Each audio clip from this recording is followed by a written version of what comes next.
Kādreiz arī beidzās, tāpēc arī, diemžēl, mūsu koncerts pamazām izskan. Bet tā tautsazētne, ko jūs visi ziniet, dziediet līdz droši.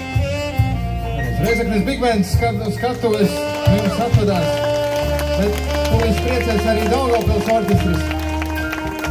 Un vislielākais paldies par šo visu, ko dara. Protams, jūsu pašu Jānim Butkevičam. Paldies, Jāni!